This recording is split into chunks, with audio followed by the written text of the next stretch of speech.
I didn't even get to start my Pedro, Pedro, Pedro, Pedro, Pedro, praticamente il meglio di Santa Fe. Pedro, Pedro, Pedro, Pedro, Pedro, fidati di me. Pedro, Pedro, Pedro, Pedro, Pedro, praticamente il meglio di Santa Fe. Pedro, Pedro, Pedro, Pedro, Pedro, fidati di me.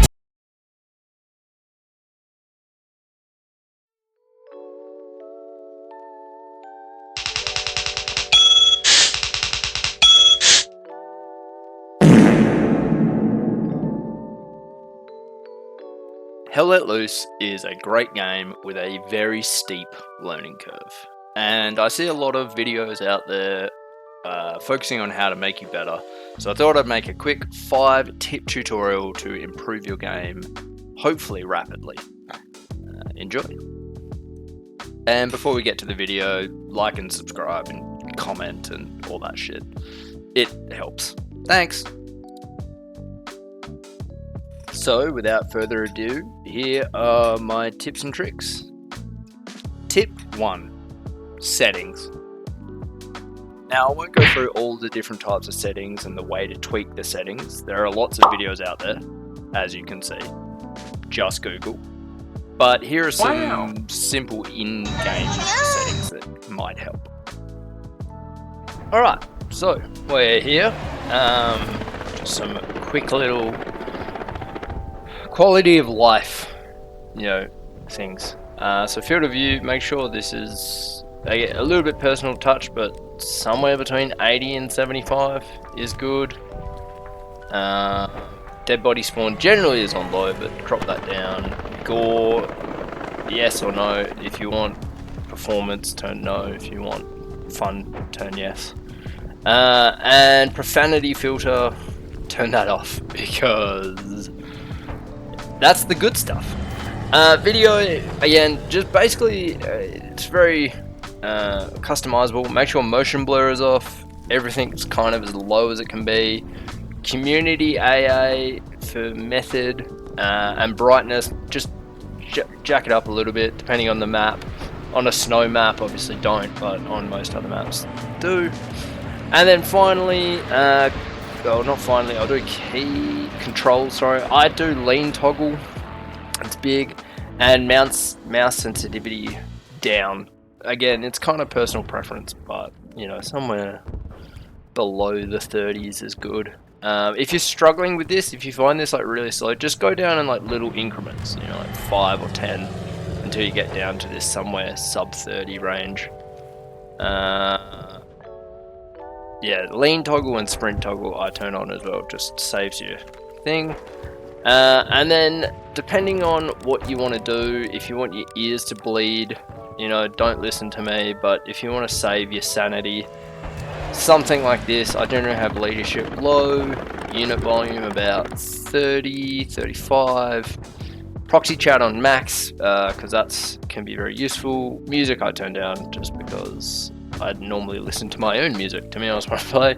And sound effects and volume pretty high up there so you can hear everyone. And that's about it for effects. And that's about it for settings. Tip 2. Learn your role.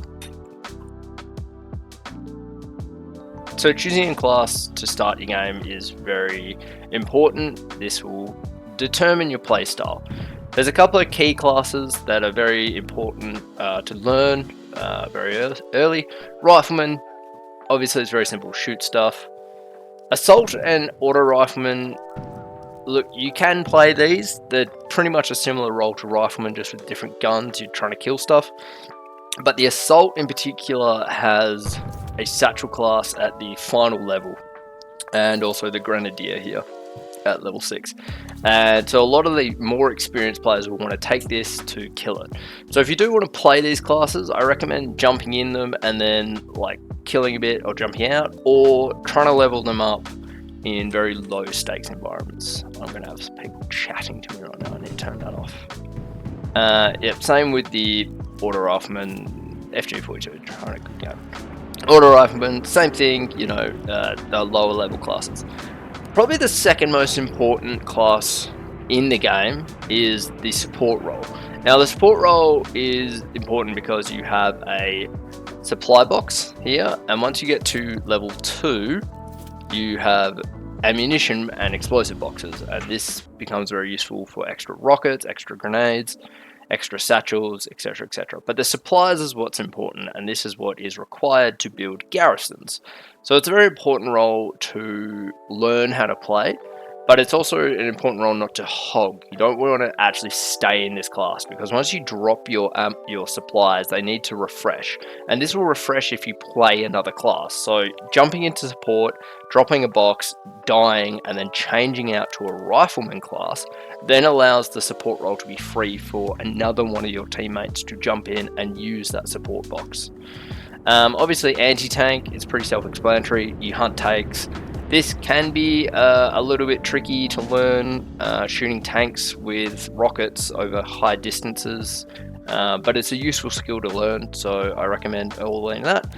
And then engineer is an important role for about the first 15 minutes of any game, and that's because they build nodes, and nodes are required so the commander has more abilities to use throughout the game. So you need support or supplies of some kind, support to drop in their box or get your own from a vehicle, and then you build nodes. But the two most important role, well, the most important role is officer, and I highly recommend everyone learning officer as quickly as you can, because this will increase your learning of the game the fastest. Not only are you in charge of a squad and their positioning, you get to use the watch and build garrisons, but more importantly you build your OPs.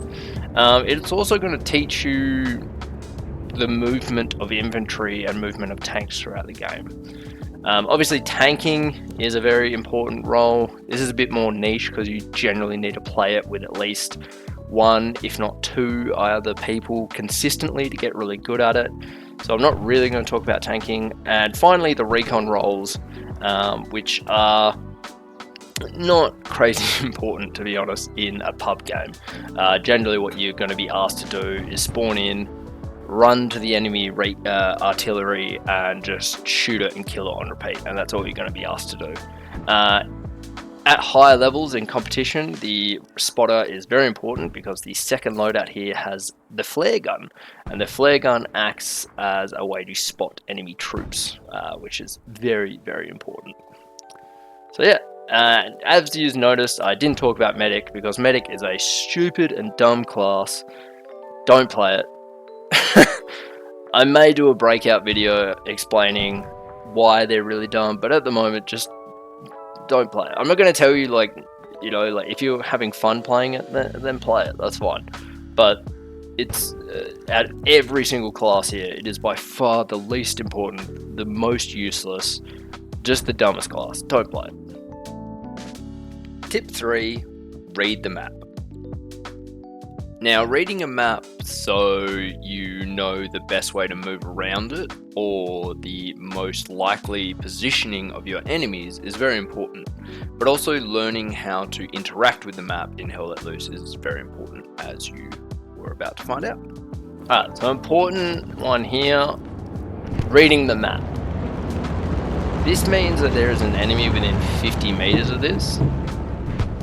If it goes red and you can't spawn there, that means there's someone within 10 meters of it, so they're very, very close.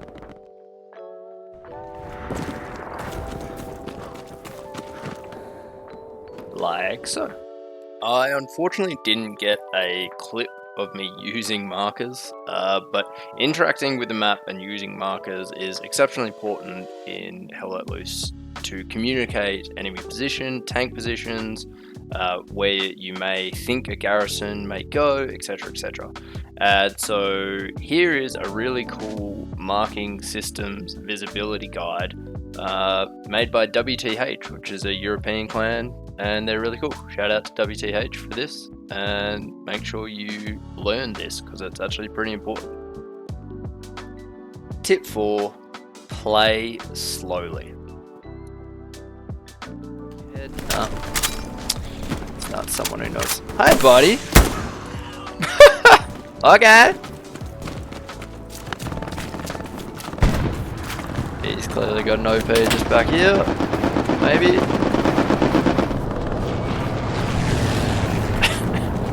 Yeah, there it is. That's that one done. Alright, let's see if we can get this. That one. 3. Love that. Love that. Uno, dos.